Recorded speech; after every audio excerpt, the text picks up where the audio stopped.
February 27, 1933. At 9:27 p.m., a massive fire erupts inside the Reichstag, Germany's House of Parliament. Marinus van der Lubbe, a 24-year-old half-blind Dutch communist, is found half-naked behind the building and arrested on sight.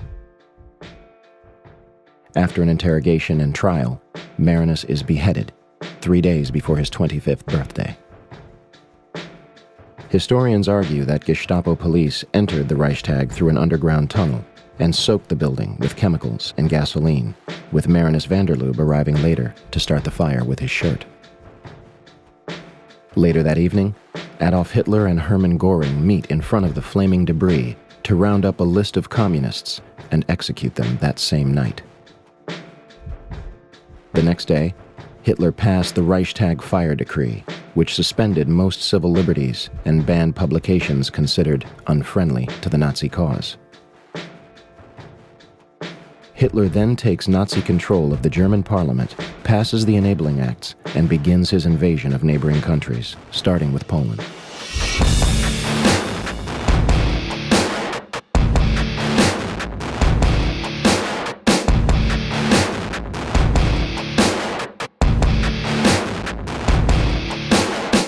September 11th, 1941.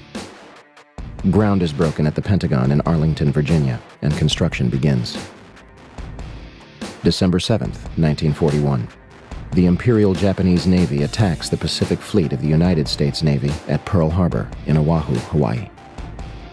2,403 Americans are killed, and an additional 1,178 are wounded.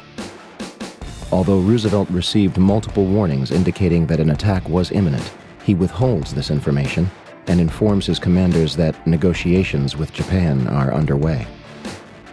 The Pearl Harbor Investigating Committee hears the testimony of Admiral Kimmel, who was Navy head at Pearl Harbor at the time of the Jap sneak attack. We needed one thing. That vital need was the information available in Washington from the intercepted dispatches, which told when and where Japan would probably strike. I did not get this information. A number of government investigations concluded that there was considerable foreknowledge of the Japanese plans. Roosevelt declares December 7th an unprovoked and dastardly attack, an act of war between the United States and Japanese Empire, and asks for carte blanche to enter World War II.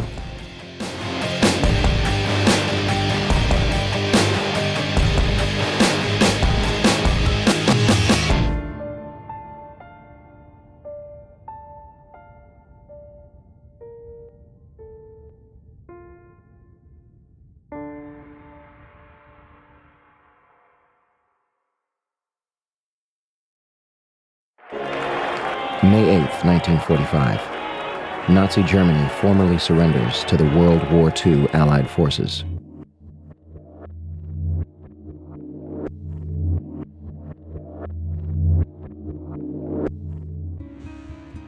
Beginning that month, the United States military begins recruiting the top rocket scientists from Nazi Germany.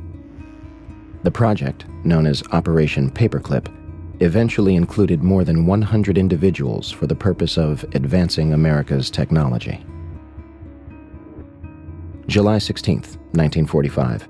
The Manhattan Project, a joint effort between the United States, United Kingdom, and Canada to develop strategic nuclear weapons, culminates with a detonation in New Mexico, nicknamed the Trinity Test. The detonation was equal to 19 kilotons of TNT and left a crater of radioactive glass 10 feet deep and 1,000 feet wide. A variation of this bomb would later be used on 2 cities. Hiroshima, Japan. 70,000 people are instantly killed as a result. The bomb completely obliterated 1 square mile and started fires across almost 5 square miles, leaving almost nothing at the epicenter. 75% of the city was either heavily damaged or destroyed, and approximately 100,000 people died from radiation poisoning in the years that followed.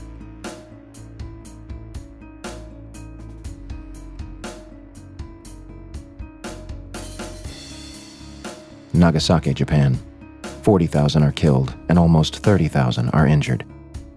The bomb destroyed 1 square mile and started fires almost 2 miles out. In the end, the Manhattan Project cost nearly $2 billion and employed more than 130,000 people at 3 different facilities across 3 different states. Research and design at Los Alamos National Laboratory and 2 sites built explicitly for the project. Uranium enrichment at Oak Ridge in Tennessee, and plutonium enrichment at the Hanford site in Washington State. At the time, it was the largest construction effort in United States history, and the entire operation was supervised by General Leslie Groves of the Army Corps of Engineers. Groves used a practice known as compartmentalization, which limits intelligence to a need-to-know basis and often leaves those working on the project in the dark. Entire communities and natives were literally packed up and moved out. Although tens of thousands of people were directly affected, the Manhattan Project was kept a secret.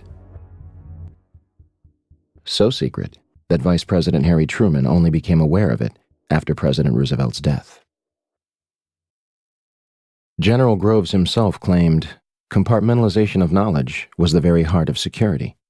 Each man should know everything he needed to know and do his job, and nothing else." To this day, much of the Manhattan Project remains classified. November 21st, 1945. The Nuremberg trials, an international tribunal to convict the Nazi Party of war crimes, commences in Germany. 12 are executed. The rest are imprisoned, acquitted, or commit suicide before trial.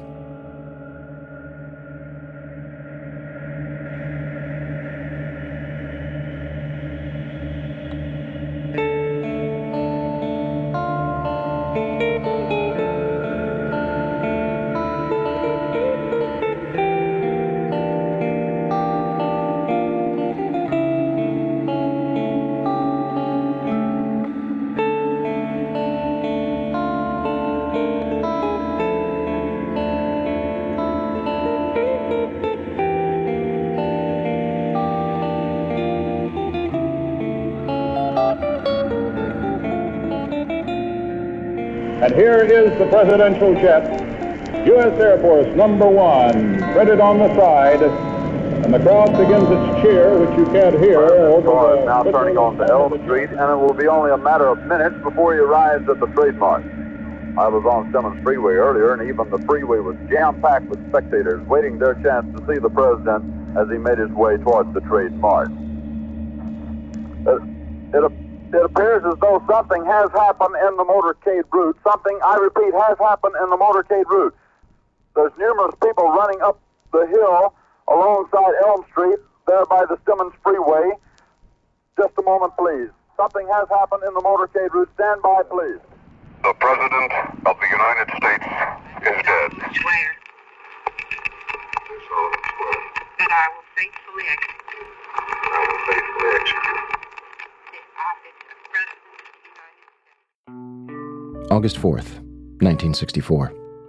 2 American ships report that they are being attacked by North Vietnamese military units in the Gulf of Tonkin off the coast of Vietnam.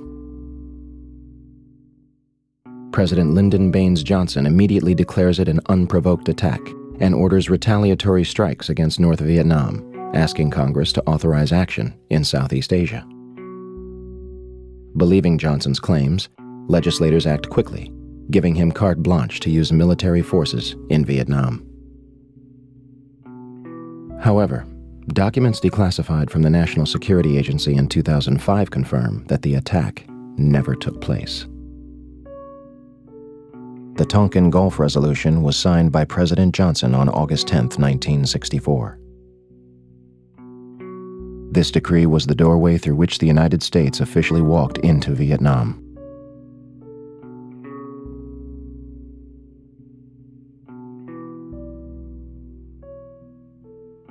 In March 1968, while on a not very routine mission, a very hard, bitterly fought search and destroy mission in a free fire zone of South Vietnam, a place called Pinkville near Quang Ngai in the northern part of Vietnam, the Army says that a platoon led by First Lieutenant William L. Calley Jr., a 26-year-old combat veteran.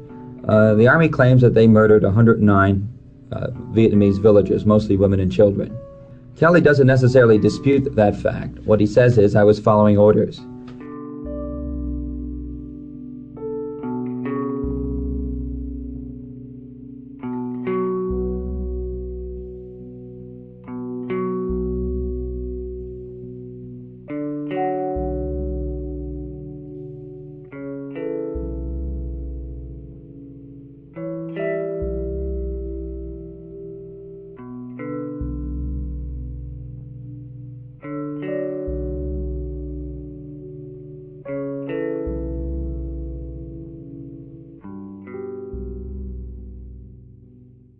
September 2000. The Project for a New American Century, a neoconservative think tank whose members include Dick Cheney, Donald Rumsfeld, Paul Wolfowitz, and Jeb Bush, releases their report entitled Rebuilding America's Defenses. The report calls for a massive overhaul of the United States military and encourages fighting and winning multiple theater wars. They declare that the process of transformation, even if it brings revolutionary change, is likely to be a long one, absent some catastrophic and catalyzing event, like a new Pearl Harbor. 17 of the project's participants would later take positions in the next White House administration.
Eight years have passed since September 11, 2001.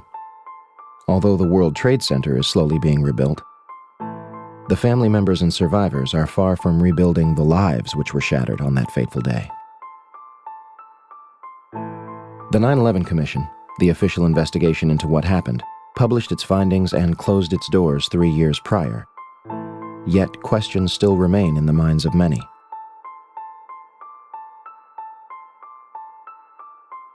What could drive so many people to continue to question such a tragic event?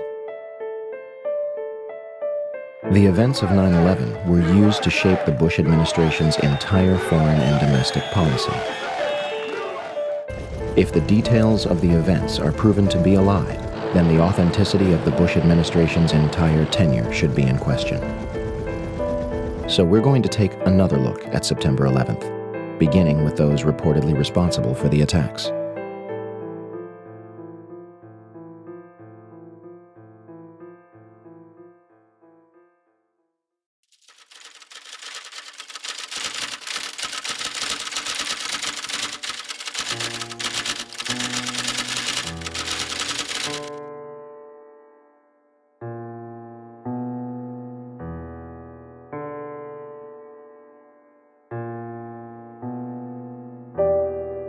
By the afternoon of 9/11, Osama bin Laden was officially being blamed for the attacks, though a number of international figures would question the United States version of events, including Egyptian President Mubarak and General Hamid Gul, the former head of Pakistani intelligence, who stated that 9/11 was pulled off by the Israeli intelligence service.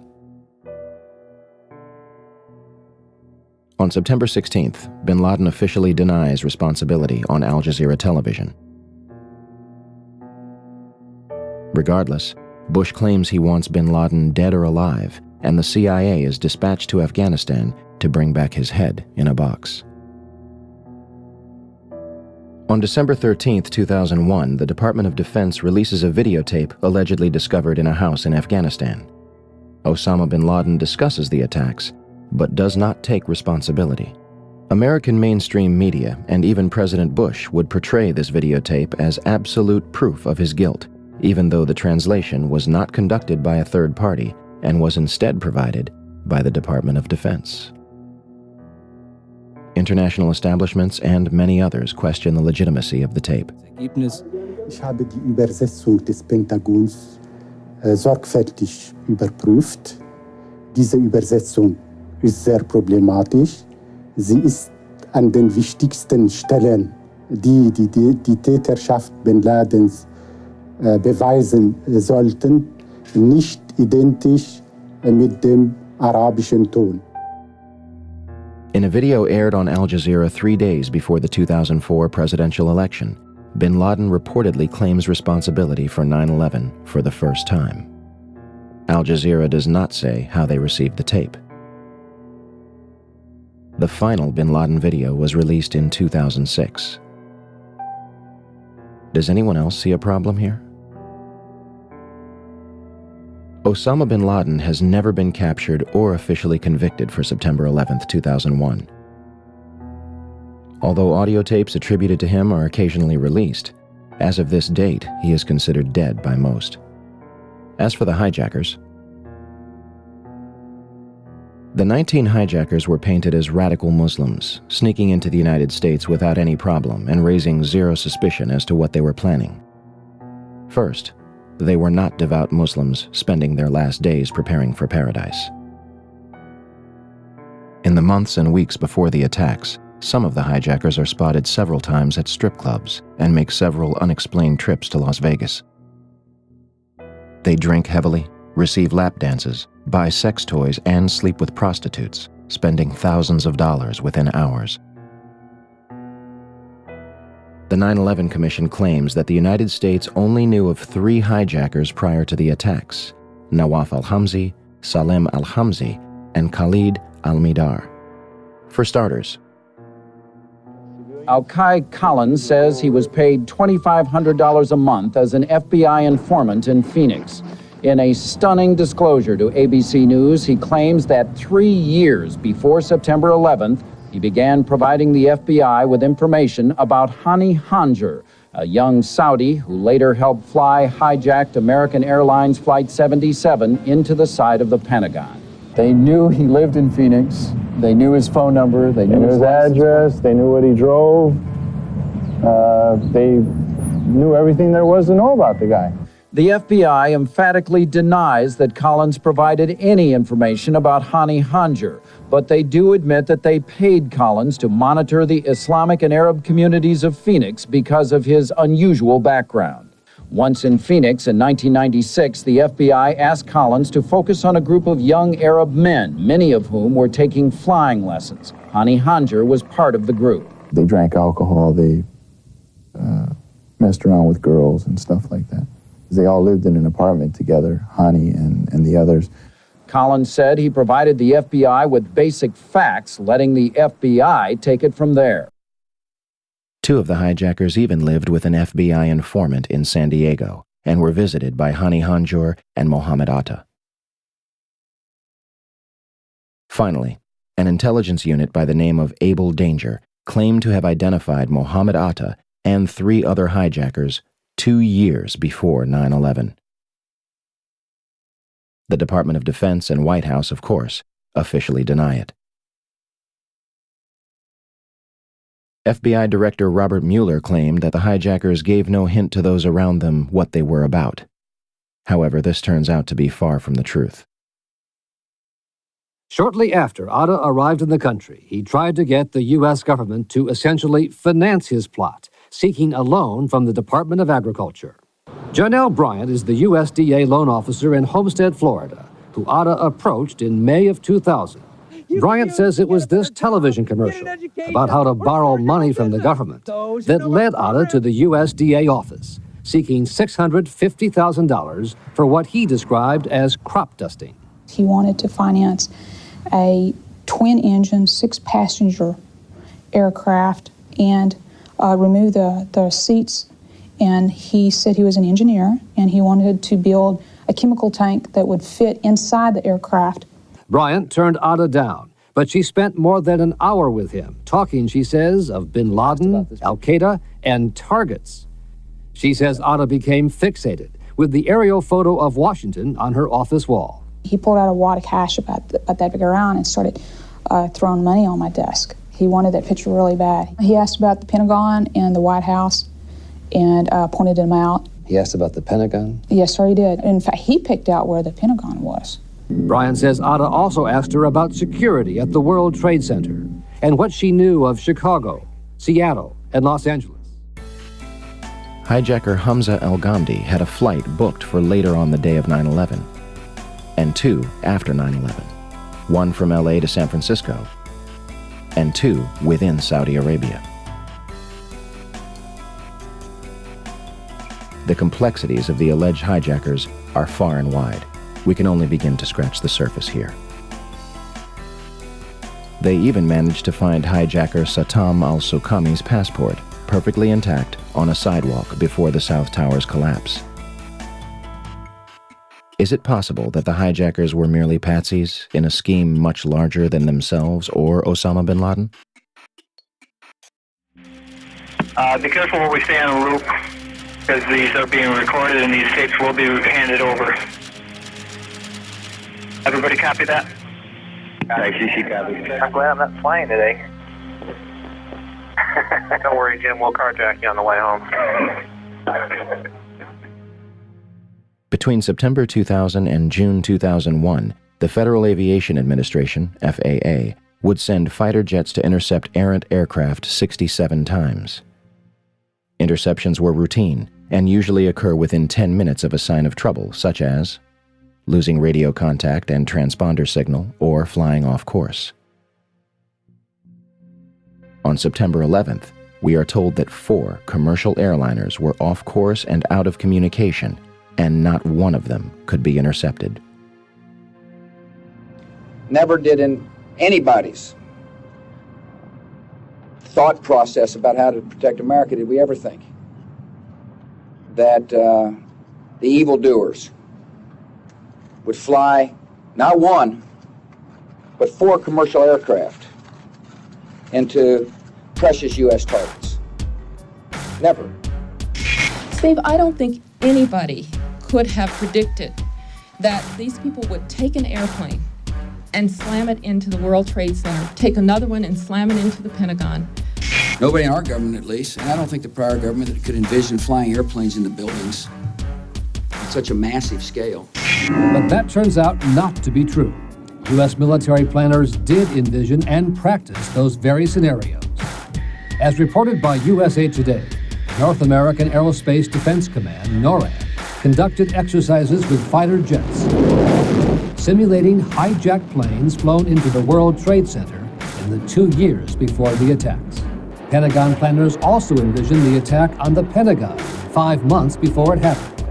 According to this April 2001 Pentagon email, Air Force officials wanted a war game, having a terrorist group hijack a commercial airline and fly it into the Pentagon. The idea was to check response times to launch fighter jets. But according to the Pentagon email, the plan was ultimately rejected by senior Pentagon officials as too unrealistic. Still to come are big questions about NORAD's response on the day of the attack. Why, despite all the exercises and the planning, Peter, jet fighters were not in place anywhere near New York or Washington. Quite an amazing story. Many thanks, Brian. Brian Ross. One of the drills executed prior to September 11th was called Amalgam Virgo.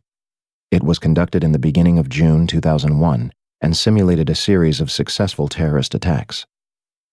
Its purpose was to focus on unconventional threats like the hijacking of a commercial airliner, which would be crashed into the capital.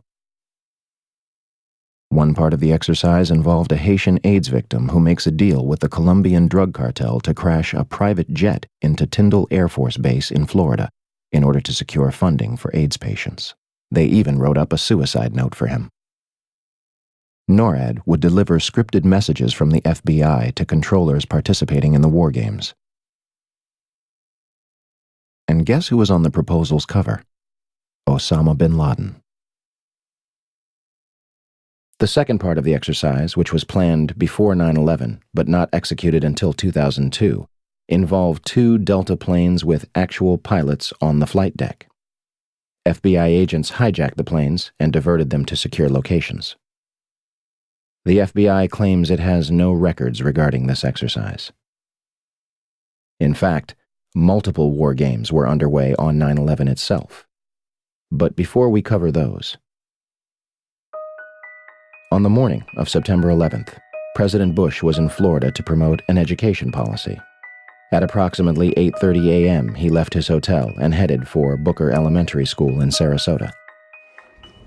Before entering the building, he was aware a plane had struck one of the Twin Towers. In fact, Bush claimed more than once that he saw the first strike live on television. This is impossible, unless President Bush saw something the public has not. Video of the first strike was not broadcast until later that evening. Minutes after Flight 175 strikes the South Tower, Chief of Staff Andrew Card leans into President Bush's ear, whispering and walking away. And President Bush continues to listen to My Pet Goat.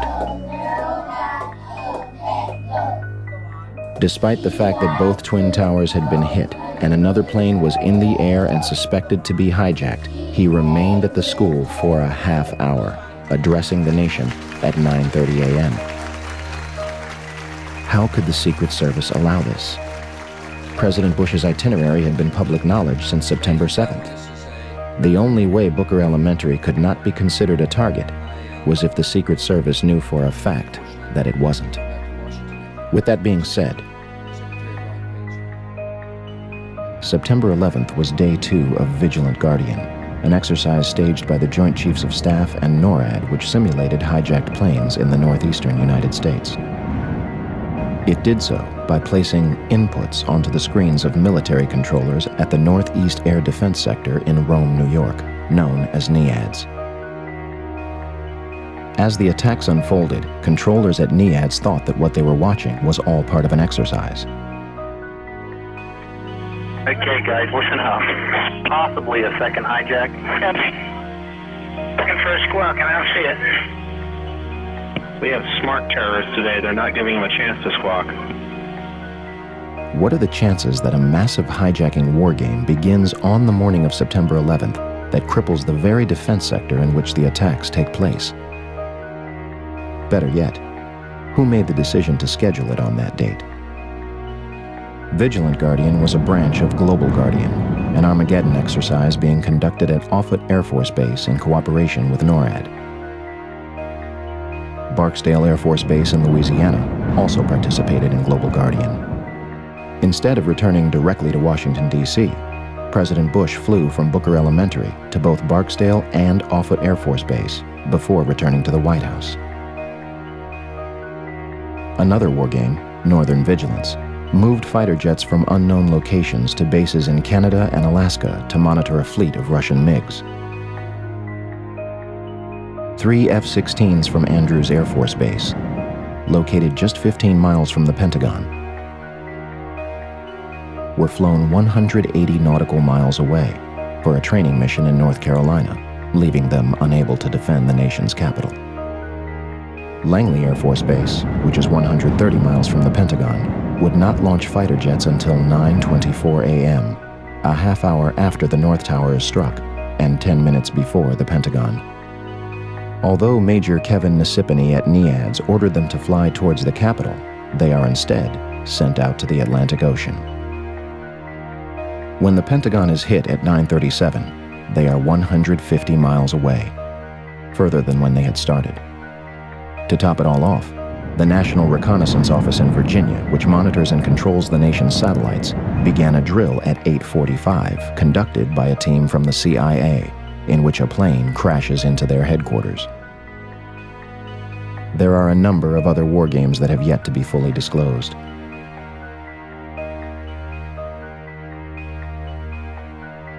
So, let's review. On the morning of 9/11, the United States military is conducting war games in which fighter jets are flown out of the country, planes are crashed into buildings, and hijacked planes go in and out of radar, leaving military controllers confused regarding whether the events were real or an exercise. What a coincidence. Okay, and we're trying to locate any information as far as the location where he is currently on mode 3. Do you have any information whatsoever? I do not. Hold on one second. Here, tell me, hold on. You heard that, right? Yep. You. Oh, children, stop. Come on, New York.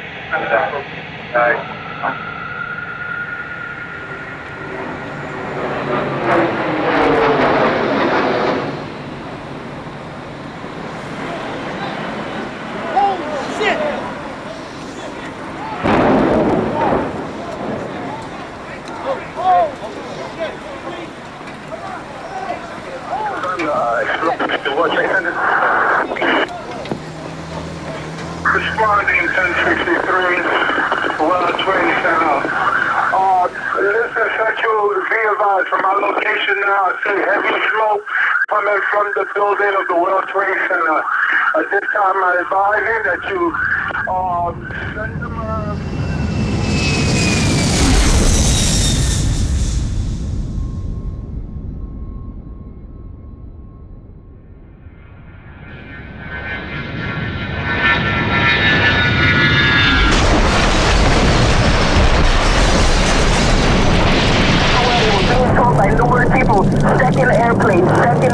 1 on the other side of the World Trade Center, plane number 2. Information headed towards Washington.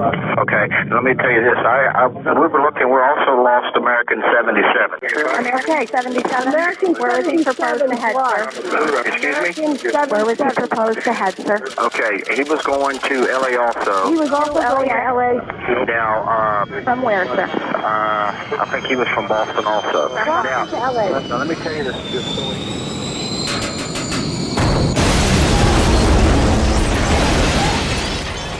9:37 a.m., Arlington, Virginia.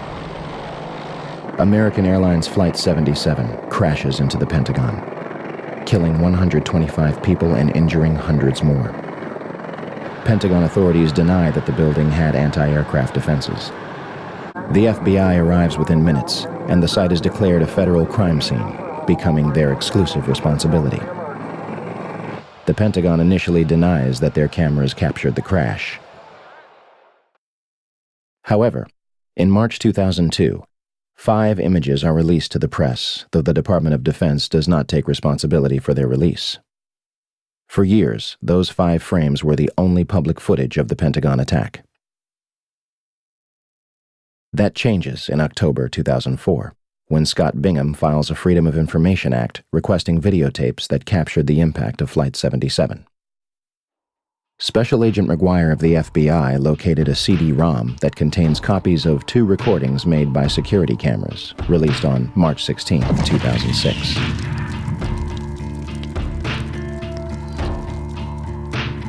video taken from a Citgo gas station, which is open only to Pentagon employees, released on September 15, 2006. And the Doubletree Hotel in Arlington, Virginia, released on December 7, 2006. As of this date, we still have no clear images of what happened at the Pentagon on the morning of 9/11. The official story goes as such. American Airlines Flight 77 was taken over by 5 hijackers led by Hani Hanjour.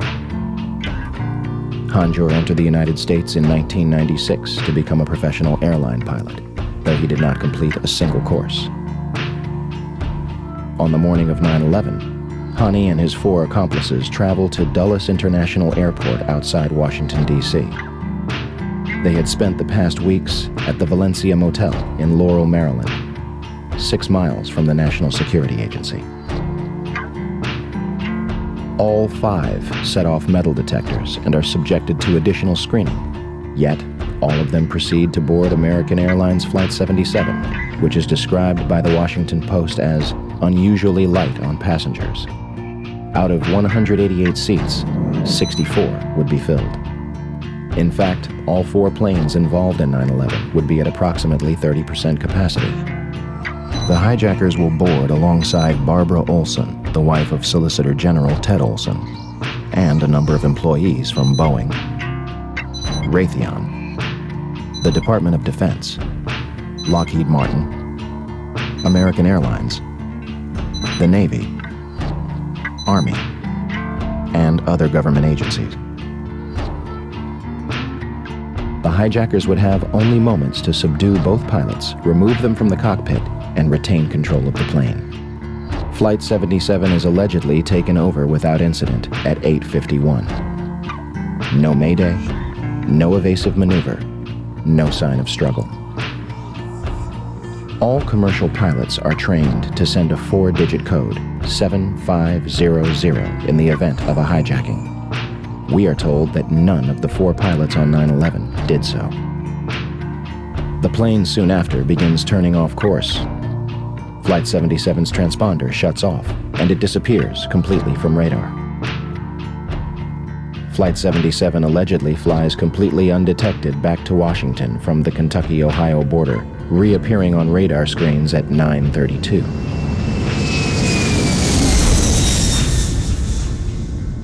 Had Hani Hanjour wanted to inflict maximum damage, all he had to do was nose down into the roof of the Pentagon. Instead, he begins a complicated 330-degree turn, dropping 7,000 feet and exposing himself for an extra 3 minutes while executing a maneuver described by experienced pilots as nearly impossible.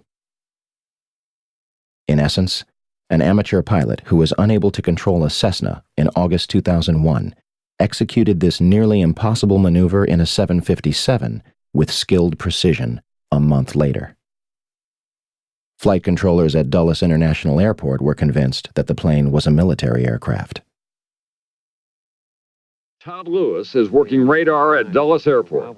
One of my colleagues saw a target moving from the northwest to the southeast. And it was just a countdown, 10 miles west. And she notified the supervisor. 9 miles west. But nobody knew that was a commercial flight at the time. Nobody knew that was American 77. What did you think? It was a military flight of some kind? I thought it was a military flight. I thought that Langley had scrambled some fighters, and it was almost a sense of relief. This must be a fighter.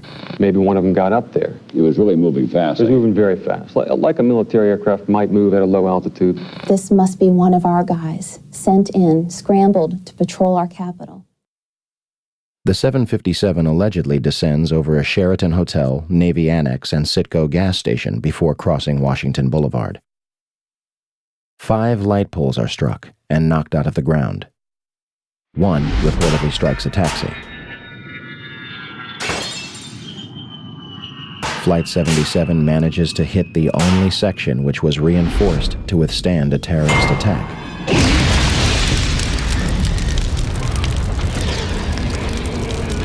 Including reinforced steel and blast-resistant windows an 1.5 inches thick.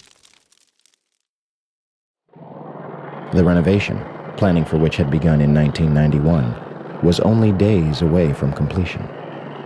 Ironically, had the plane struck anywhere else, the casualties and damage would have been far greater. An area that normally would have housed up to 5,000 occupants yielded only 125 casualties. The section hit was the headquarters of Naval Operations, Naval Intelligence, and Navy Command Center. Army personnel were also killed, along with a number of accountants and budget analysts. The Arlington County After Action Report states that important budget information was in the damaged area.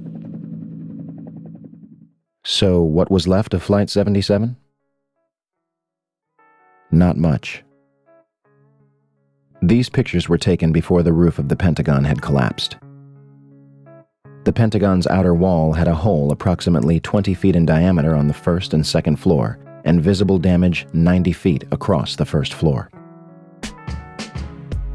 A Boeing 757 is 155 feet long, 44 feet high, has a 124-foot wingspan and weighs almost 100 tons. And it disappeared into this hole without leaving any substantial wreckage on the outside.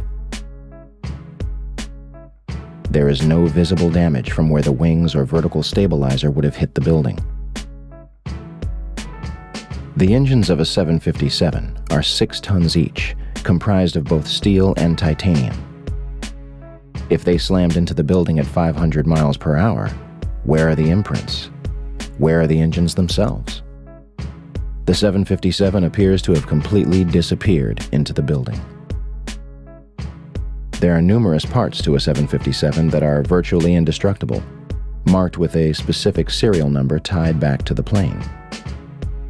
To date, we have not seen a single piece positively identified as Flight 77's.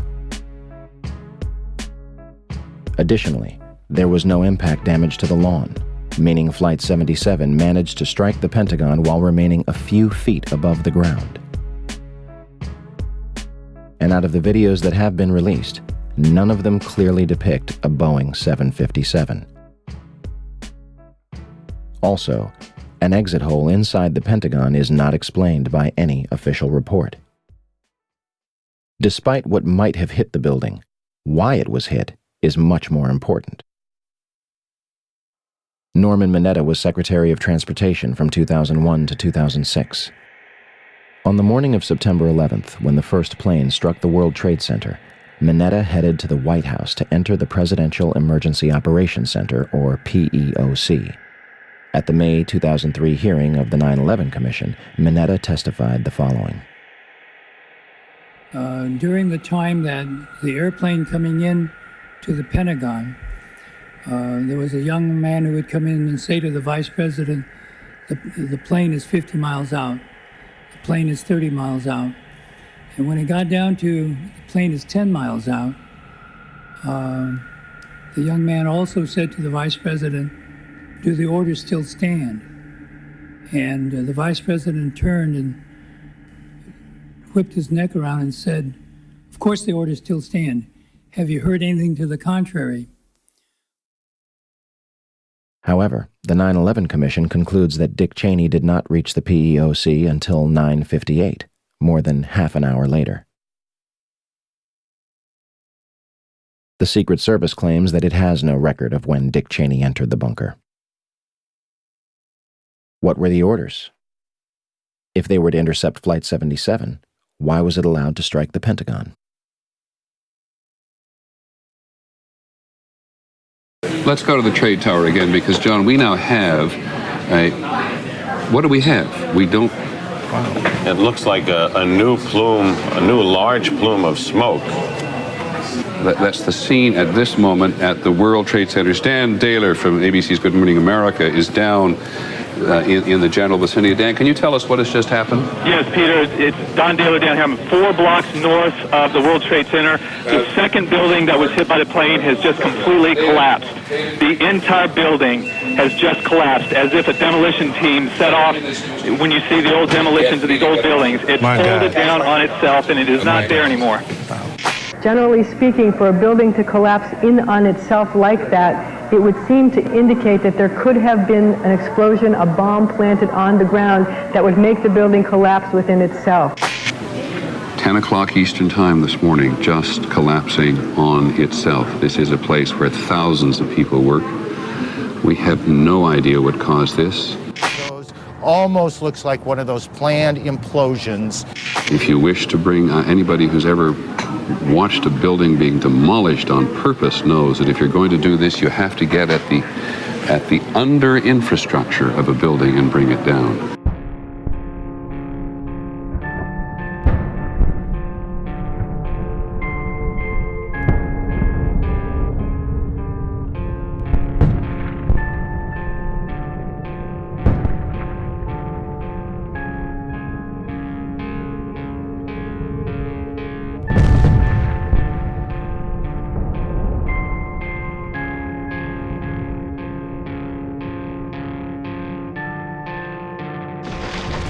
(9:59), New York City, New York.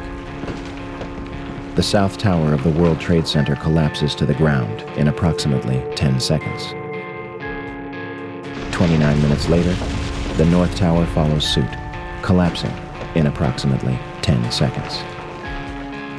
Later that evening at 5:20 p.m., World Trade Center Building 7, a 47-story skyscraper 300 feet from the North Tower, suddenly collapses. The official explanation is that falling debris from the North Tower created a series of fatal fires inside the building. If this is true, it would be the third steel-framed skyscraper in history to collapse due to damage and fire. The first two would be the Twin Towers. August 5th, 1970. One New York Plaza, a 50-story office building, burned for over 6 hours between the 32nd and 36th floors. It did not collapse. February 23rd, 1991. One Meridian Plaza, a 38-story skyscraper in Philadelphia, burned for 18 hours across 8 floors. It is later described by officials as the most significant fire of the century. It did not collapse. May 4th, 1988. First Interstate Bank, a 62-story skyscraper in Los Angeles, California, burns for almost 4 hours, destroying 4 floors and damaging a 5th. It was one of the most destructive fires in United States history. The building did not collapse. Even the Twin Towers survived a number of fires. First, a series of fires in 1975, one of which was described as fighting a blowtorch. Then, another in 1999 on the 104th floor of the North Tower.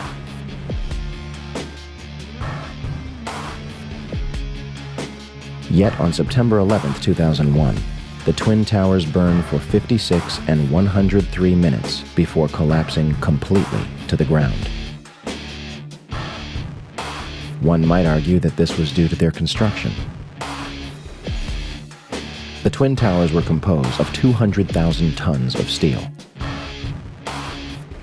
425,000 cubic yards of concrete, 106 elevators, 43,600 windows, and a 360-foot television antenna atop the North Tower. The core of each tower was a rectangular pillar 87 by 133 feet, comprised of 47 steel box columns ranging from 36 by 16 to 52 by 22 inches. The North Tower was completed in 1970, standing at 1,368 feet tall, and the South Tower was completed in 1973, clocking in at 1,362 feet tall, making them the tallest buildings in the world at the time. They were designed to withstand multiple impacts from a Boeing 707, which was the largest aircraft at the time. And we are told that these massive structures were destroyed by 10,000 gallons of jet fuel. A perfectly symmetrical collapse resulting from asymmetrical damage, with the collapse following the path of greatest resistance. The National Institute of Standards and Technology, NIST, eventually concluded in August 2005 that they found no evidence suggesting that the Twin Towers were brought down in a controlled demolition. It's funny they would name it the Report on the Collapse of the Twin Towers, because the report does not explain how the Twin Towers actually collapsed. claiming that it does not actually include the structural behavior of the tower after initiation was reached and collapse became inevitable. 10,000 pages, and not a single one to actually explain how the towers came down the way they did. NIST admitted in April 2007 that they are unable to provide a full explanation of the total collapse, and also that they conducted no tests for explosive residue. Luckily, somebody has. My name is Jeanette McKinley. I was a resident of Lower Manhattan, living directly across the street from the World Trade Center on September 11th. I'd been living there for 4 years. I loved living there. When I think back about it, it's really the time of my life. And so on September 11th, I was I was writing emails. I was sitting at my computer. Boom. I could immediately see the flames. I was close enough that I could literally just turn my head, and there it was with the building burning. I was with my friend Jim Lecce. We watched everything out the window. He was fixated, taking photographs, and whenever I mentioned leaving, he never wanted to leave. He said to me, "This is history. Don't you realize we are watching history happen? We're part of history. Why would we leave?" I was in the kitchen. I was in my kitchen. I had flowers in my hand, and the building starts coming down. Our windows blew in. He came running across the apartment. "Get out of here, the building is coming down." Well, it sounded like it was coming down on us. That cloud, there was a debris cloud created by when the Tower 2 fell. It created a debris cloud which became part of our life because it just burst in our window at 50 miles an hour. That whole cloud just came bursting in, and many people were wanting to investigate whether the collapses were actually controlled demolitions, as many people thought on the very day. Even the news commentators thought they were controlled demolitions. So there was a lot of controversy about whether they were or not. And friends of mine that knew that I had the dust were also knew a scientist, Stephen Jones, at BYU. My name is Dr. Stephen Jones. I have a PhD in physics from Vanderbilt University, 1978.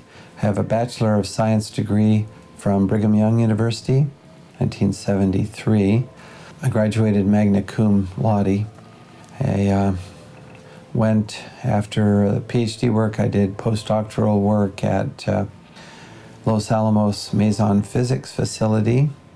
In June 2007, I was examining a dust sample, which I'd obtained from Jeanette McKinley.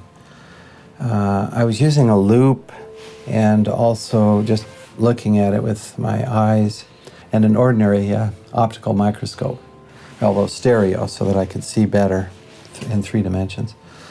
And what I found was a chip that looked like it might be a paint chip. I mean, early on I was thinking maybe not too interesting, but this chip was rather striking in its appearance. It had an orange-red color, first of all, and then I found several of these, and they all had some gray material adhering to the side of the red material. So layered. Later we found multiple layers, but most of these chips have 2 layers, red, gray. I did take one of these chips then to the electron microscope, the scanning electron microscope, and we looked at it with the electron microscope, and then we used a system where we could determine the elements. What we found in the red material is a combination of aluminum and iron oxide, and these are the components of thermite. Of course, now we looked with an electron microscope, we looked deeper and deeper, a higher and higher magnification. And I pulled in a colleague of mine, Dr. Jeffrey Ferrer. he's an expert on the electron microscope machine. So he actually broke a piece off of one of these red chips, and then later he did 4 different samples, broke a piece off. That gives you a fresh surface. Because in the dust, there's all sorts of stuff. There's zinc and titanium and calcium, all sorts of stuff. So he broke off a tip, you see, so we could look at a fresh surface. And then what you see in all 4 samples that we studied in this detail, carbon, which is significant, oxygen, iron, and aluminum.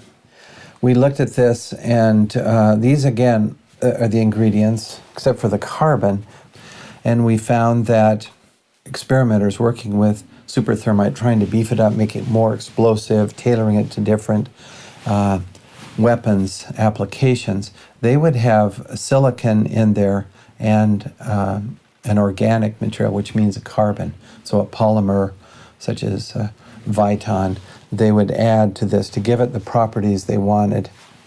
So that fit. Now, see, that was surprising to me to see silicon and carbon, but then we find in the literature that's what these guys are doing in the weapons labs, Livermore and Los Alamos. They're adding organic, because that gives you a gas production. When the thermite goes off, now you also have gas production, which gives you the explosive force, for instance. I suggested that we take a sample of this red-gray chip material and run it through a very sensitive instrument called a differential scanning calorimeter. And he did that. What it does, you heat the temperature slowly, and a material will react if it's going to. And if it reacts and produces heat, you'll get a spike in your calorimeter. And then if it reacts quickly, it'll be a narrow spike. If it, say, burns over a long period of time, you'll see a big broad spike. And the total area there is the total amount of energy released, and it gives you a lot of information. What we found, what Dr. Farrer found first, and he was real excited when he told me about this, he took one of these chips and he put it in the differential scanning calorimeter, and sure enough, it went off at right about 430 centigrade, but more importantly, the peak was high, which means a lot of energy released, and narrow, which means, in his terms, it blew up. You know, you say, man, this is it. This stuff blows up.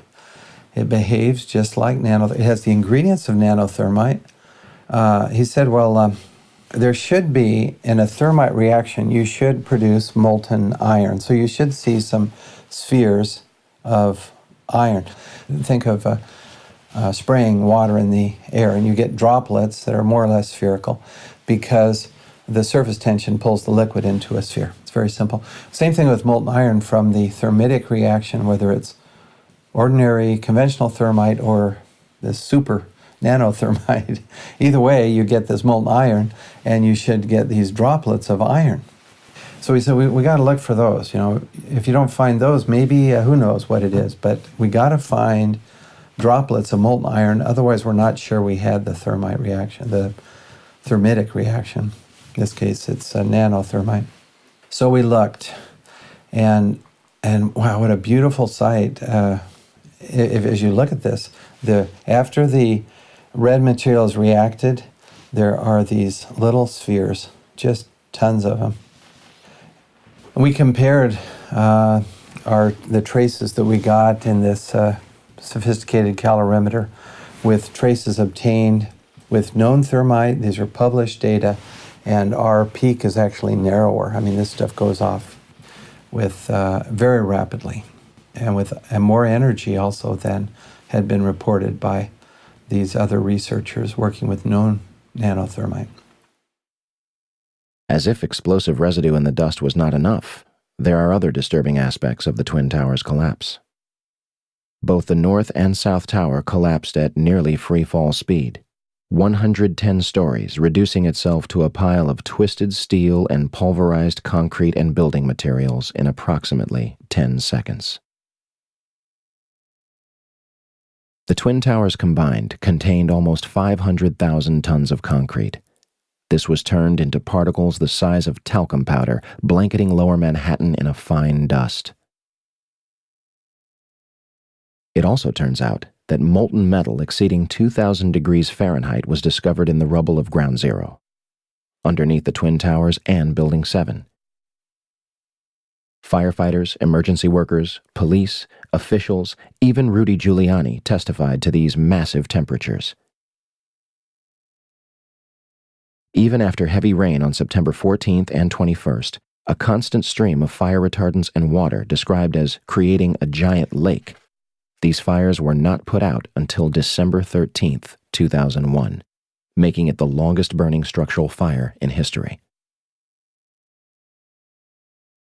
If one were going to bring down the Twin Towers in a controlled manner, you would have to simultaneously sever the 47 central support columns at the base of the building.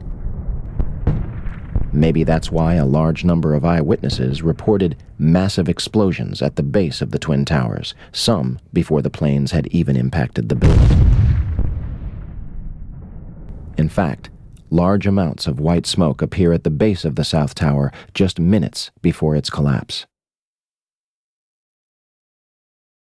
Do you still think that jet fuel brought down the Twin Towers? In almost all the videos of the collapses, violent ejections appear 20 to 60 stories below the demolition wave. Here,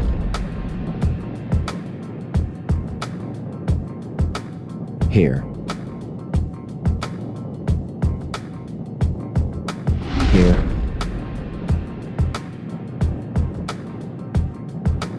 here, and here.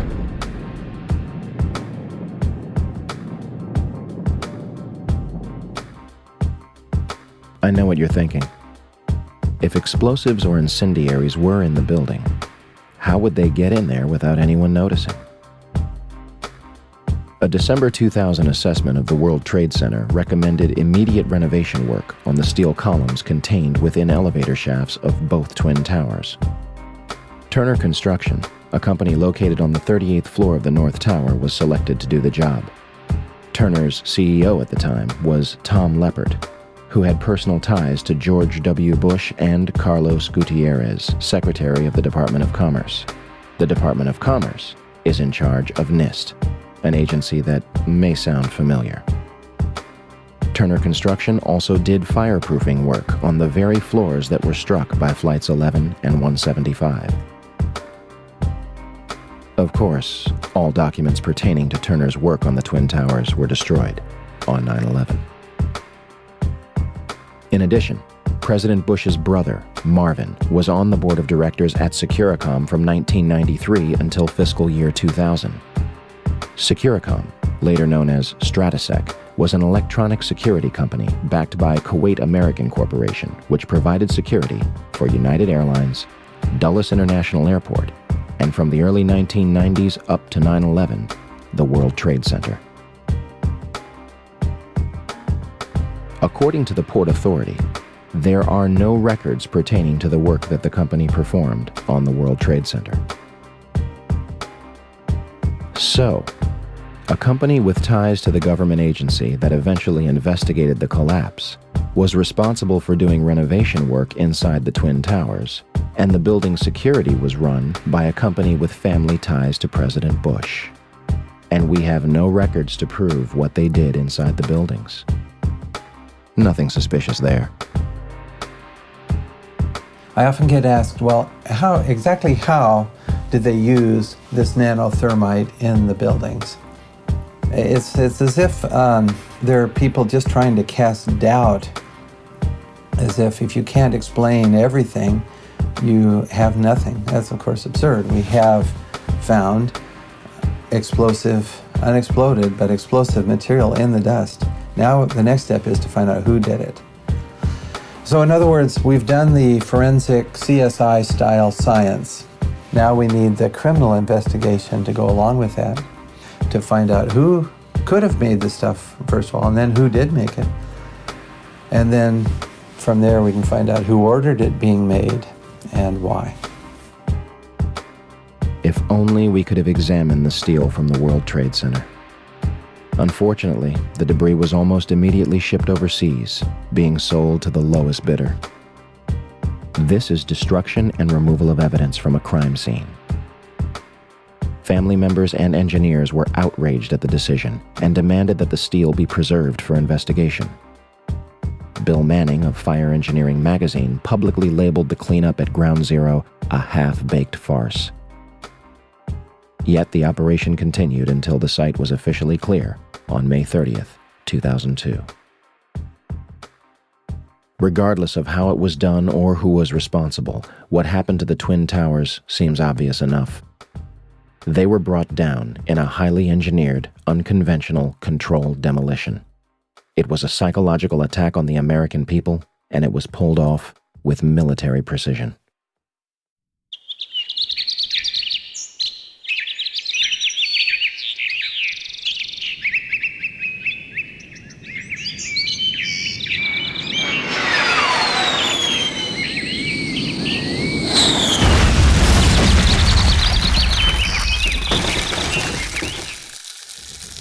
(10:03 a.m., Shanksville, Pennsylvania. United Airlines Flight 93 allegedly crashes into an abandoned strip mine at 580 miles per hour, 20 minutes flying time from Washington, D.C. Speculation ran rampant that the plane had been shot down. First, the story was that passengers overtook the plane and sacrificed themselves to prevent further casualties. The 9/11 Commission eventually concluded that hijacker Ziad Jarrah crashed the plane into the ground. They also claim that the military did not know about Flight 93 until 10:07 a.m., 4 minutes after it had allegedly crashed. So, what trace was left of Flight 93? Yeah, we want to take our viewers live to Shanksville, Pennsylvania. Our Brian Cabell is standing by. This, of course, is the site where United Airlines Flight 93 crashed on its way from Newark to San Francisco, crashed on Tuesday. And I understand in this investigation there's some breaking news. Brian, what can you tell us? Well, Darren, in the last hour or so, the FBI and the state police here have confirmed that they have cordoned off a second area about 6 to 8 miles away from the crater here where this plane went down. This is apparently another debris site, which raises a number of questions. Why would debris from the plane, and they identified it specifically as being from this plane, why would debris be located 6 miles away? Could it have blown that far away? Seems highly unlikely. Almost all the debris found at this site is within 100 yards, 200 yards away. So it raises some questions. We don't want to over-speculate, of course.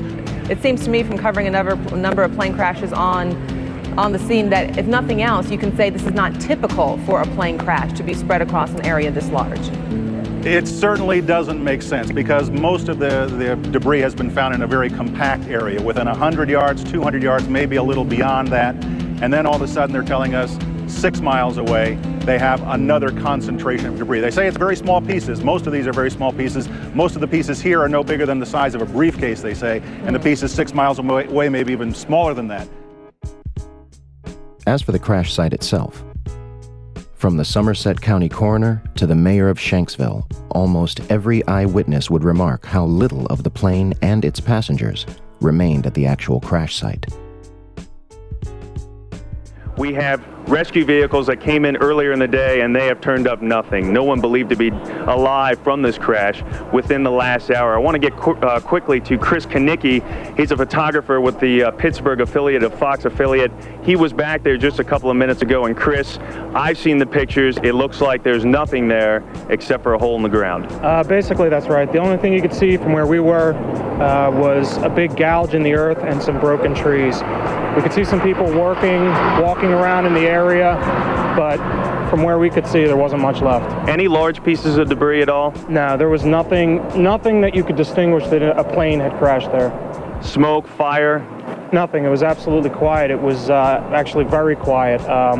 Just a couple of people walking around. They looked like part of the NTSB crew walking around looking at the pieces. How big would you say that hole was? From my estimates, I would guess it was probably about 20 to 15 feet. Long and probably about 10 feet long or 10 feet wide. What could you see on the ground, if anything, other than dirt and ash? And you couldn't see anything. You could just see dirt, ash, and people walking around, broken trees. There is zero historical precedent for a large commercial airplane and its passengers completely disintegrating upon impact, regardless of speed, cause, or crash site. Turkish Airlines Flight 981 began breaking apart in mid-air after suffering extreme decompression and crashed into a forest. All 346 people were killed. 40 bodies were recovered, 6 of them still in their seats. Air India Flight 182 was blown up in mid-air by a bomb over the Atlantic Ocean. Wreckage from the plane and 131 bodies were recovered, with autopsies performed. Japan Airlines Flight 123 suffered mechanical failures 12 minutes into its flight and crashed into a mountain. It remains the single deadliest aircraft incident in history. Wreckage and even 4 survivors out of the 500 passengers were recovered. Those are just 3 examples. And yet, on September 11, 2001, we are told that a 757 crashed into a field and left virtually no identifiable wreckage or passengers. The Department of Environmental Protection also reported in October 2001 that no trace of jet fuel was found in groundwater or soil at the crash site. Flight 93 allegedly crashed with over 5,000 gallons, 37,500 pounds of jet fuel left. How is this possible? In 2006, during the trial of the alleged 20th hijacker Zacarias Moussaoui, the FBI provided a batch of evidence that allegedly survived a catastrophic crash in near-perfect condition. Among the exhibits were a red bandana, a Kingdom of Saudi Arabia driver's license, John Talagnani's driver's license, and flight attendant C.C. Lyle's personal effects, including her driver's license and Marriott hotel card. Although a 757 managed to obliterate itself upon impact, fragile material known as paper and fabric managed to survive nearly without a scratch. The FBI also releases pictures of an engine and 2 pieces of fuselage. It is unspecified where those were found. What really happened near Shanksville, Pennsylvania on 9/11 remains a mystery. But one thing seems clear. A 757 did not crash intact into a field in Shanksville, Pennsylvania.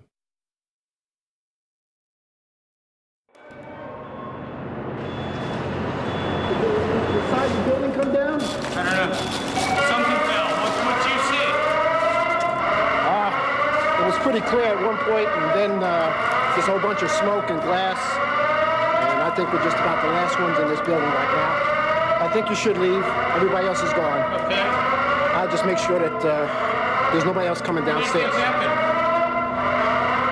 I hear the top of the building fell down. In 1984, construction began on World Trade Center Building 7, a 47-story office building 300 feet away from the North Tower. It opened to the public in 1987 and housed offices for Department of Defense, Internal Revenue Service, and was also the Secret Service's largest field office. Building 7 was considered the Central Intelligence Agency's largest station outside of Washington, D.C. The details of the office's functions remain classified.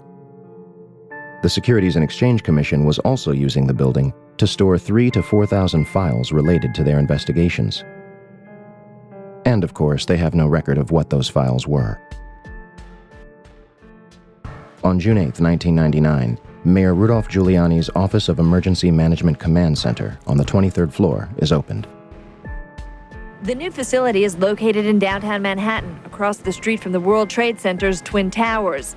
The command center on the 23rd floor is bulletproof and bomb-resistant, with its own air supply and generators. It's linked to city airports, the Coast Guard, and the Pentagon. Computers will soon have detailed blueprints of every major building in New York City, as well as evacuation routes. Hurricanes and heat waves would be handled here, as well as terrorist attacks. Though New York officials say their facility is not impenetrable, they're confident it could handle even the worst crisis imaginable. Deborah Fayerick for CNN, New York. On the morning of 9/11, before the first plane strikes the North Tower, Building 7's alarm system was unexpectedly placed on test status at 6:47 a.m., for a scheduled period of 8 hours. This normally occurs during maintenance, and any fire alarms from the building were to be disregarded. After the second plane strikes the South Tower, Building 7's power was deliberately shut off and its tenants evacuated. Following the collapse of the North Tower, almost all of the surrounding World Trade Center buildings were completely destroyed, but the structures remained standing. Building 3, a 22-story building directly below the Twin Towers, was split in half by the South Tower's collapse. Although the building was severely crushed by falling debris, the structure remained standing. Building 4, a 9-story building east of the South Tower, was almost completely flattened. The remaining structure did not collapse. Building 5, a 9-story building east of the North Tower, suffered from severe fires and structural damage. Building 6, an 8-story building between the North Tower and Building 7, suffered a giant gouge in its roof and severe fires. Neither Building 5 or 6 suffered a collapse. Neither did the Deutsche Bank building, which stands to this day and is currently being demolished beam by beam. Neither did the Millennium Hotel across the street. Building 7, a 47-story office building hundreds of feet away, burns controllably over a few floors and suffers structural damage to its south face before collapsing completely to the ground at near free fall speed. The collapse of Building 7 was rarely reported on the day of and after 9/11. Yeah, it's very strange that was not even hit by a jet, and yet it falls very rapidly and essentially straight down into its footprint. Although the collapse of Building 7 was clearly a phenomenon and further investigation was needed, the building's steel was removed from the site and destroyed. No pieces were recovered from the debris for analysis. However, FEMA's volunteer investigators revealed after their limited studies that some pieces of steel from the rubble of Building 7 experienced something never before seen in an office fire. Some pieces of steel had large holes burned through them, evidence that a high-temperature corrosive material had formed and burned through the beams, suggesting temperatures of over 1,000 degrees Celsius were present. But what the Worcester Polytechnic Institute scientists reported was that steel, as they looked at it, using similar methods to what we've used on the red gray chips, these are electron microscope methods and X-ray EDS methods, they found high temperature, indication of very high temperatures, oxidation and sulfidation, sulfur in the steel. Yet, this phenomenon will not be mentioned again, either by FEMA or other agencies investigating the collapse.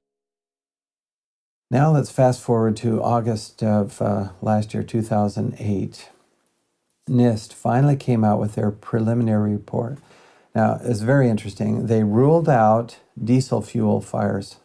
They said it is due, and they also ruled out any type of fatal damage from the towers collapsing, particularly the North Tower, which is across the street, Vesey Street, I think. And so there's some damage, sure, but they ruled out it was not fatal, and it did not contribute to the initiation of the collapse. That's what NIST says, and I agree with that.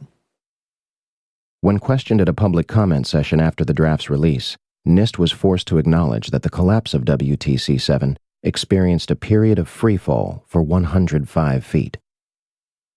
That is acceleration at 32.2 feet per second squared, which is just dropping a ball in a vacuum, and that's how fast it accelerates.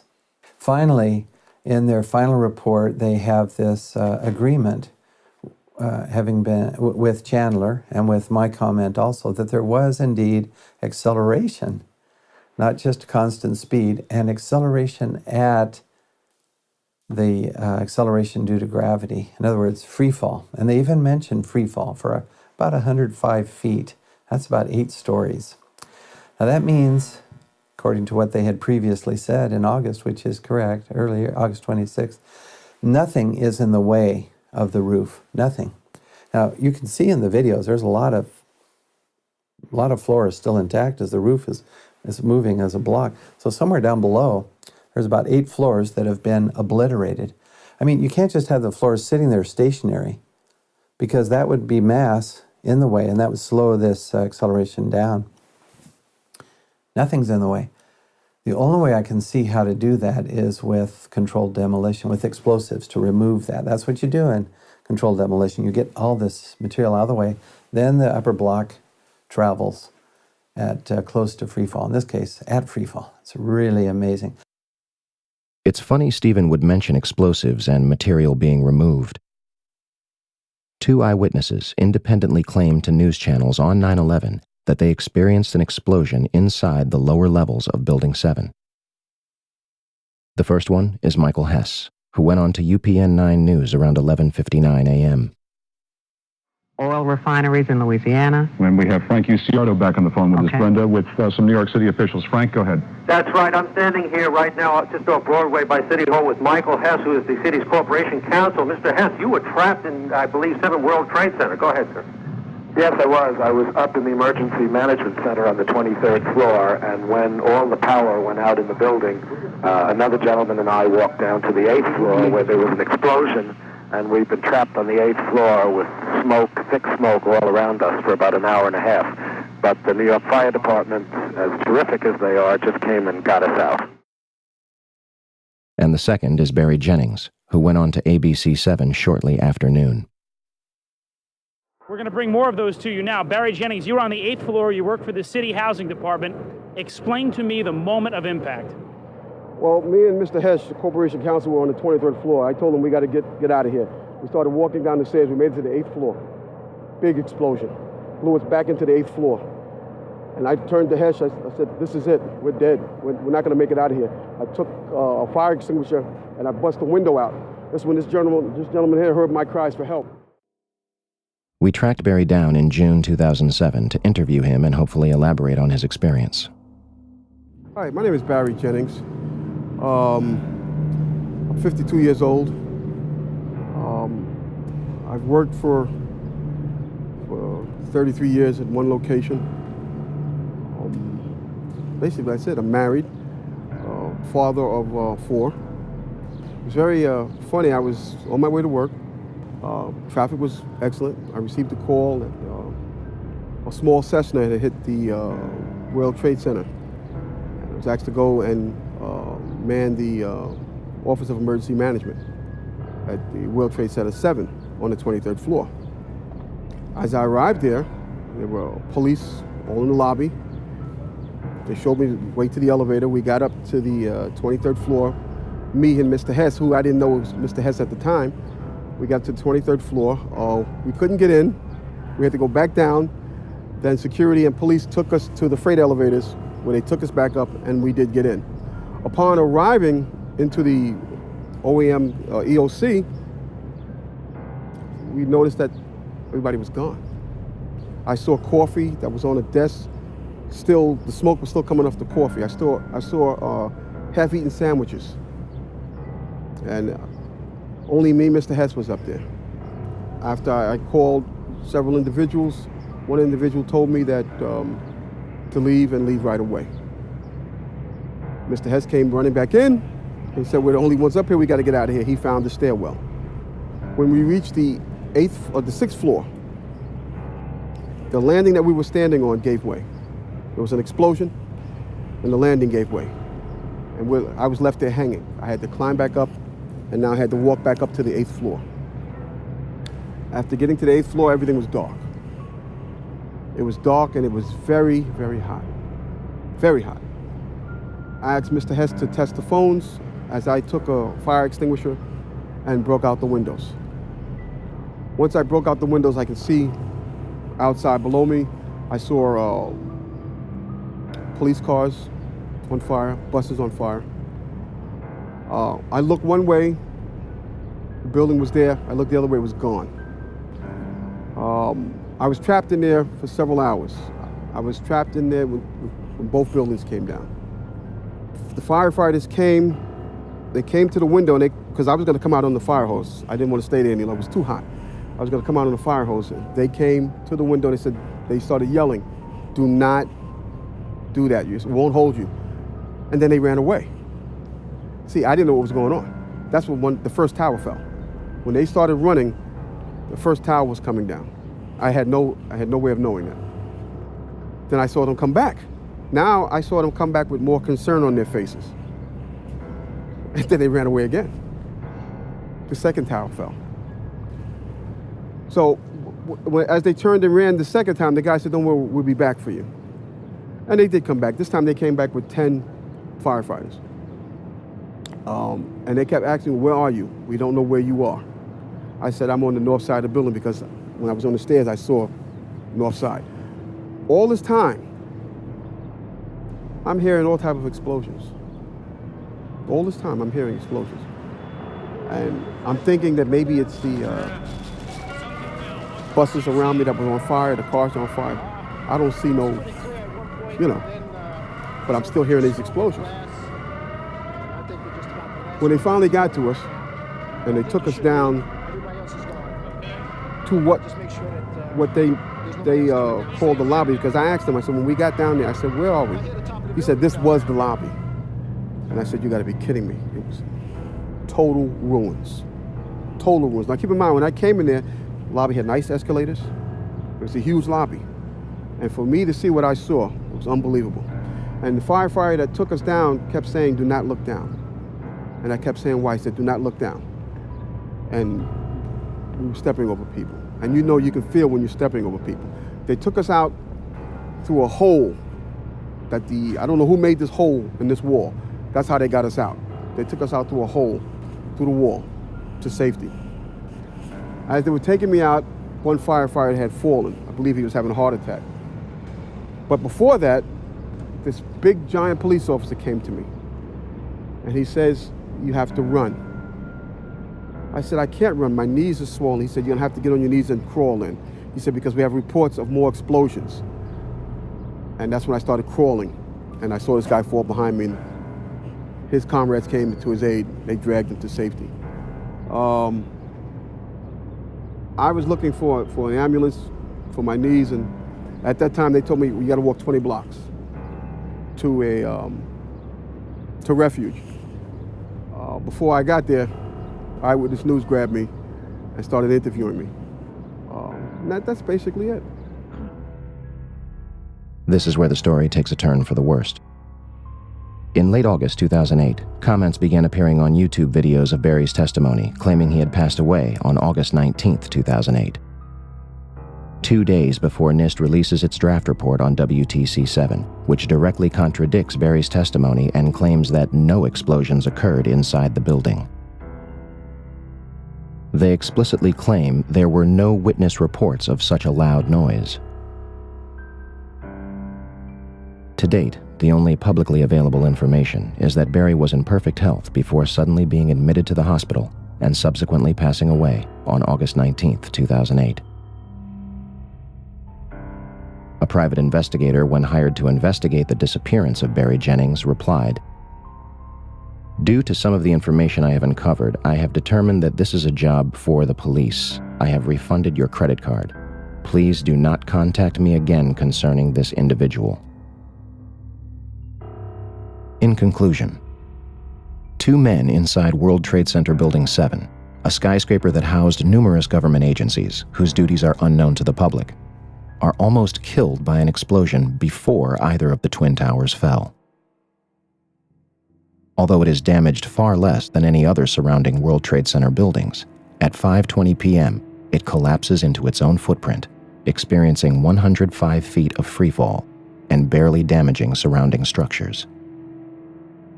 And the official government report, which takes almost 7 years to write, says it was all due to fire. My mind is still there. That day I'll never forget. And the explanations that were given to me is totally unacceptable. Totally unacceptable. Because as I stated, I was there. I lived it. I lived through it. Actually, I thought I was going to die that day. Because me and Michael Hess did get on our knees and start praying. When we saw that there was nobody coming, there was no hope. We did get on our knees and start praying. And then there was a fireman that shined the light and says, "Anybody in here?" Those are the sweetest words I ever heard. Is there anybody in here? And I, at that time, I told Mike, I said, "Mike, you better get under the desk and pray to who you're going to pray to. because I'm going to pray to who I'm going to pray to, because it doesn't look like we're going to make it. And that's when that fireman came and saved our lives. When I got home, I sat down in front of the TV, and my wife said, "Why do you keep watching this? Why do you keep?" I couldn't stop watching it. And that's when I found out Building 7 came down. I was so surprised. And I'm saying to myself, why did that building come down? And I knew why it came down, because of the explosions.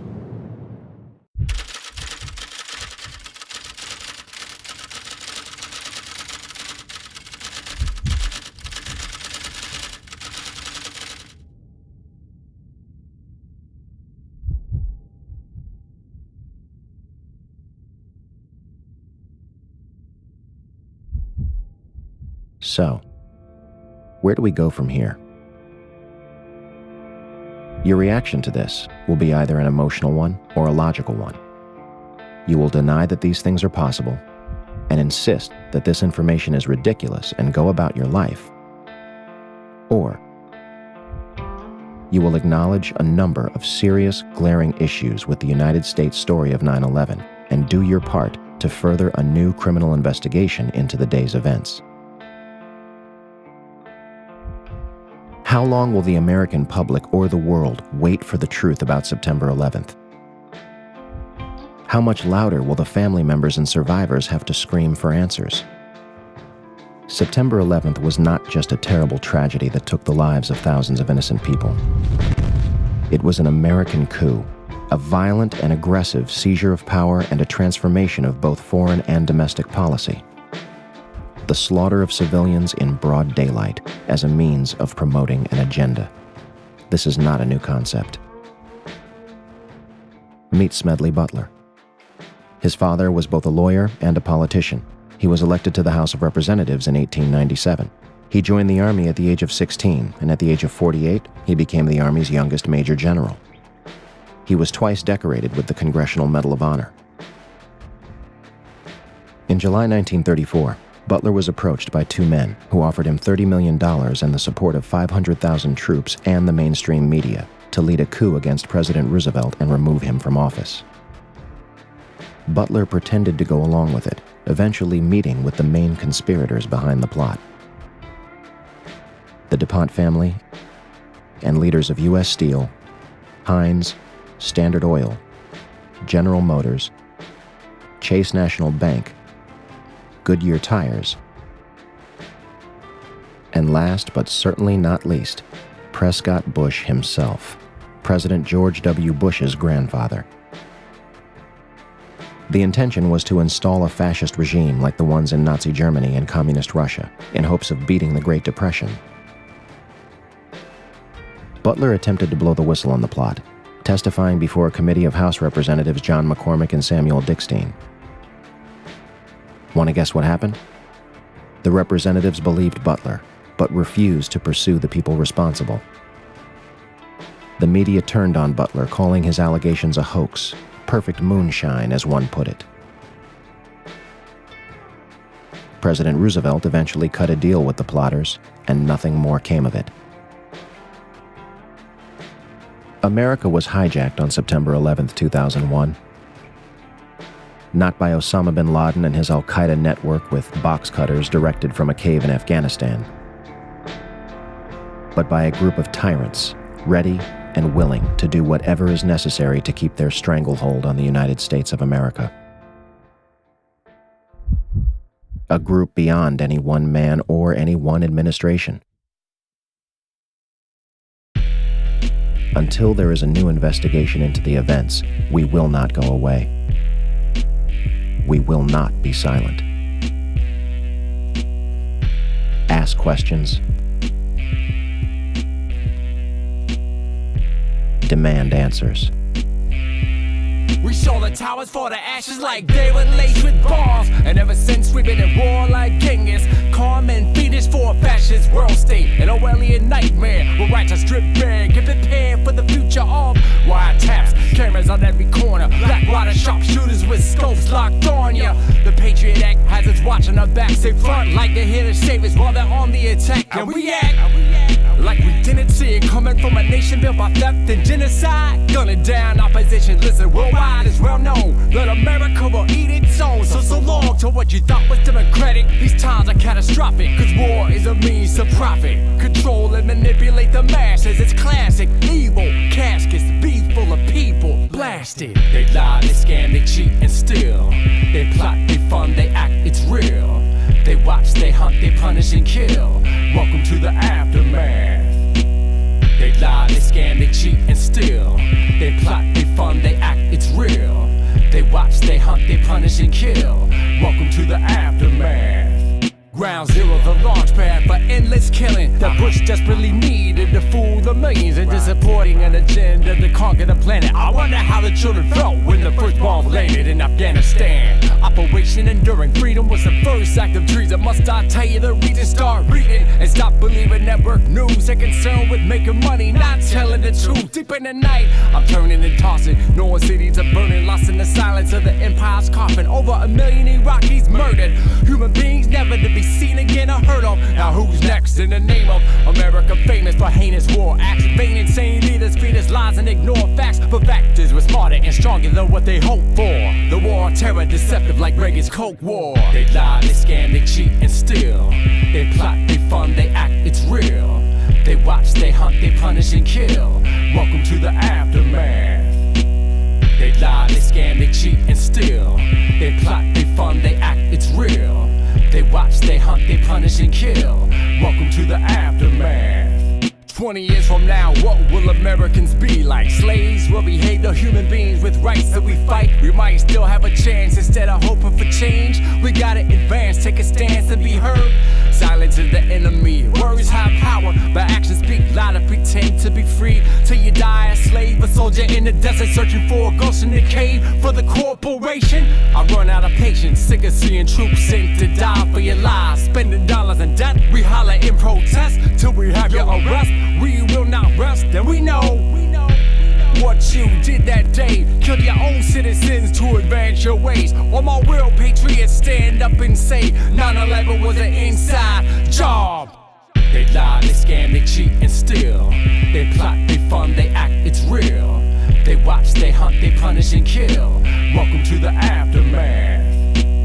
They lie, they scam, they cheat and steal. They plot, they fund, they act, it's real.